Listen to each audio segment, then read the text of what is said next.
ទាំងអស់គ្នានេះគឺជាសាប៊ូដុំដោះខ្លួនស្ដៅមួយដុំតម្លៃ 2000 រៀលយើងគិតថាសាប៊ូអីក៏ថោកម្លេះឬក៏ធូរម៉េះតម្លៃតែ 2000 តើធ្វើមេសុតមេក្លិនឬក៏បែបណាចាសូមជម្រាបថាសាប៊ូនេះមួយដុំ 2000 យើងអាចនិយាយបានថាធូរថ្លៃក៏បានឬក៏អ្នកខ្លះយល់ថាថ្លៃក៏បានប៉ុន្តែចំពោះសារៈប្រយោជន៍វិញគឺយើងយកធម្មជាតិយកទៅប្រើនៅក្នុងសាប៊ូមួយដុំនេះចាធម្មជាតិនោះគឺស្លឹកស្ដៅចាយើងដឹងហើយសារៈប្រយោជន៍នៃស្ដៅគឺមានសារៈប្រយោជន៍ប៉ុណ្ណាអញ្ចឹងស្ដៅនៅពេលដែលយើងប្រើចំពោះស្បែករបស់យើងធ្វើឲ្យស្បែករបស់យើងភ្លឺថ្លា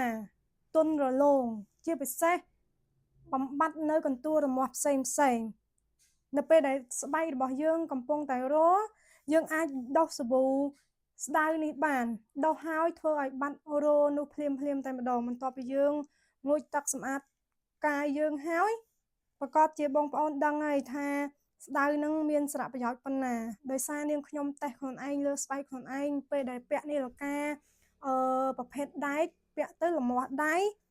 ចាហើយយកស្ដៅសាប៊ូស្ដៅនឹងយកទៅដោះហើយឃើញភ្លាមមានន័យថាទទួលបានលទ្ធផលភ្លាមធ្វើឲ្យបាត់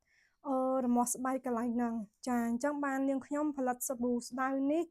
ឡើងមកសម្រាប់បងប្អូនដែលពុំសូវមានថវិកាអាចប្រើប្រាស់សាប៊ូនេះបានគឺតម្លៃតែ2000រៀលទេគឺលក់រាយចាហើយបើបងប្អូន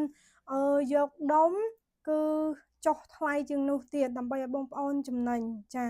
តែចំពោះខ្ញុំវិញអ្នកផលិតផ្ទាល់គឺចំណេញតិចមែនតែនចាអរគុណបងប្អូន